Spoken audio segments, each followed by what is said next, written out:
오늘 저희 뉴스인 인터뷰는 야당의 잔다르크라는 별명이 있죠. 박영선 전 비상대책위원장입니다. 요즘 야당이 시끄럽고 혁신한다고 하는데 혁신이 될 것인지 아니면 또 용두사미가 될 것인지 궁금해하는 분들이 많아서 저희가 박영선 전 위원장을 모시려고 했는데 출연을 요청했는데 출연은 좀 그렇고 전화로 했으면 좋겠다 하셔서 전화 연결했습니다. 안녕하십니까? 네, 안녕하세요. 네, 좀 나와주셨으면 더 좋았을 텐데요. 네. 다음에 꼭 모시겠습니다. 예. 네. 어떻게 지내십니까? 네, 정치인으로서 살아온 시간을 돌아보고 성찰하는 시간도 갖고요. 또 네. 정책적으로는 그 오픈 프라이머리 제도 도입을 주장을 하고 또 세미나도 했고 또 경제 정의를 위한 그 이학수 특별법이라고 불려졌던 법들, 이런 법들도 만들었습니다. 네. 요즘은 또 책을 좀 쓰고 있습니다. 그래서 그 책을 마무리 정리하는데 좀 시간을 많이 쓰고 있는 그런 상황입니다. 예. 야당 혁신위원장 김상곤 위원장이 선임됐지 않습니까? 네. 인선은 잘된 인선이라고 생각하셨습니까? 차선의 선택이었겠지요.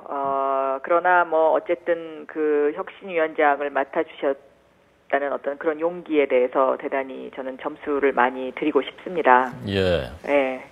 그 과거에도 오래된 일이 아니죠. 비슷한 그 비상 상황에서 비상대책위원장 맡으셨지 않습니까? 네네. 그때 경험을 토대로 이런 것을 제일 유념해야 된다. 이렇게 해야지 성공할 수 있을 것이다. 라고 조언을 해주신다면 어떤 말씀 해주시겠습니까? 김상곤 그 혁신위원장의 일성이 개파 모임 하지 마라 이제 이런 내용이었는데요. 예. 사실 지금 이 당에서 개파 청산이 가능하냐 불가능하냐 이런 어떤 그런 차원의 문제가 아니고 네. 이 개파 청산을 하지 못하면 제가 보기에는 당이 국민들로부터 지지를 받을 수가 없다고 보고 있고 예. 총선 승리도 어렵고 정권 교체도 힘들다고 저는 보고 있습니다. 예. 그래서 이 개파 청산의 문제는 반드시 하셔야 되는 그러한 첫 번째 과제라고 생각이 되고요. 네. 또 두 번째는 지금 새정치민주연합에서 대한민국의 민주화를 이뤄낸 세력이 더 진화할 수 있느냐 없느냐의 그런 어떤 고비에 와 있다고 생각하는데 예. 이러한 민주화 세력의 진화 여부 이것도 이제 저는 굉장히 혁신 차원에서 이루어져야 된다라고 생각을 하고 있습니다. 네. 그 개파 문제가 워낙 오랫동안 지속되어 왔고 그동안 그 문제 계속 논의하고 나름 노력을 해왔습니다만은 잘 해소가 안 되니까 그게 과연 가능할 것인가에 대해서도 의문을 품는 분들이 많거든요. 네. 위원장님 보시기에는 가능은 한 문제라고 보십니까? 가능하도록 하기 위해서 외부에 계신 분을 모셔왔다고 저는 생각합니다. 작년에 네. 제가 비대위원장을 할 때도 조국 교수라든가 안경환 교수라든가 이상돈 교수라든가 외부위원장을 영입하기 위해서 애를 썼지 않았습니까? 예. 그 당시에 외부위원장을 모셔오려는 저의 그 이유가 바로 이러한 개파를 청산하기 위한 것이었고 다시 말하면은 작년 여름부터 그런 어떤 개파 청산에 대한 혁신 작업이 이루어졌어야 되는데 사실상 그것이 이제 되지 않은 상태에서 2015년을 맞이하게 된 것이죠. 네. 그렇기 때문에 이것은 너무나 절체절명의 과제다라고 생각이 되고요. 네. 작년에 이상돈 교수 얘기가 나왔을 때 이제 당에서 어떻게 박근혜 대통령을 만든 사람을 모셔오느냐 이런 이제 상당한 비판이 있었는데 예. 저는 우리 당이 그러한 자존심도 속으로 삭힐 줄 아는 그런 내공을 쌓을 필요가 있다라는 생각을 했던 것도 사실입니다. 네. 그렇기 때문에 그만큼 이 개파 청산 문제가 굉장히 심각하다라고 저는 보고 있습니다. 네. 개파라는 말이 결국 좀 더 드러나놓고 얘기하면은 친노와 비노의 그 갈등 속에서 비노계에서는 친노 패권주의다. 그리고 비선이 다 지금까지 좌지우지 해왔다라는 비판을 하고 있지 않습니까? 그 비판에 대해서는 동의하십니까?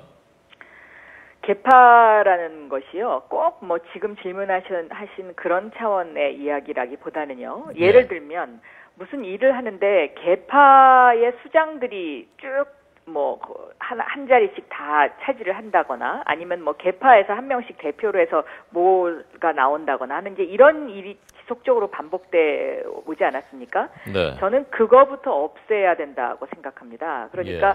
가장 효율적이고 가장 능력 있는 사람이 누구이냐를 생각을 해야지 개파의 수장의 대리인이 와서 무슨 일을 하는 어떤 그러한 새정치민주연합은 저는 이것은 구태의 반복이라고 생각하고요. 제가 2004년에 지금 정치권에 들어와서 11년째 됐는데 사실 이 새정치민주연합에 그동안 11년 동안 제대로 된 외부 인사 영입이 없었습니다. 그만큼 네. 폐쇄적으로 운영이 돼 왔던 것이죠. 예. 그런데 그 폐쇄적 운영의 가장 근본적인 것이 바로 지금 그 개파 수장을 대리하는 무슨 위원회를 꾸려도 그 개파를 대표하는 사람들이 다 전체가 다 한 자리에 모여야 무엇이 되는. 그러면 그 자리에서 합의할 수 있는 것이라는 것은 서로가 피해를 입지 않는 최소한의 합의밖에 할 수가 없는 것이거든요. 그러한 상태에서는 저는 혁신은 이루어질 수 없다라고 보고 있습니다. 예. 그리고 이제 또 하나 말씀드리면 그 새정치민주연합의 지금 가장 큰 문제는 2012년 총선 그 당시에 공천 실패의 후유증이라는 것입니다. 그래서 그 후유증에서 벗어나지 못하고 계속해서 지금 그것이 되풀이되고 있는 상황이고 그렇기 때문에 이런 그 공천 실패 후유증을 어떻게 걷어낼 수 있느냐 이것이 또 혁신위원장의 어깨에 달려 있다라고 보고 있습니다. 예. 현재 지분 주도권 이런 것들에서 연연하지 말아야 된다라는 말씀을 드렸고 굉장히 그 조심스럽게 말씀을 하시는 것 같은데 그 안에 무슨 뜻이 있는지는 아마 들으시는 분들이 이해를 하실 것 같습니다. 마지막으로요. 그 일각에서 나오는 지금 호남 뭐 물갈이론, 뭐 486 물갈이론 여기에 대해서는 어떻게 생각하십니까? 저는 새정치민주연합이 살아나기 위해서는 외부에 의한 어떤 그 물갈이론에 의해서 피동적으로 움직인다기보다는 자체적으로 이러한 어떤 그 자체 정화 운동이 새정치민주연합 내에서 일어나야 된다고 생각하고 이러한 자체 정화 운동을 얼만큼 힘있게 해 나갈 수 있느냐가 앞으로 새정치민주연합의 새살이 돋을 수 있느냐 없느냐의 관건이라고 저는 그렇게 보고 있습니다. 네, 알겠습니다. 박영선 새정치민주연합 전 원내대표 그리고 전 비상대책위원장 얘기 들었습니다. 고맙습니다. 네.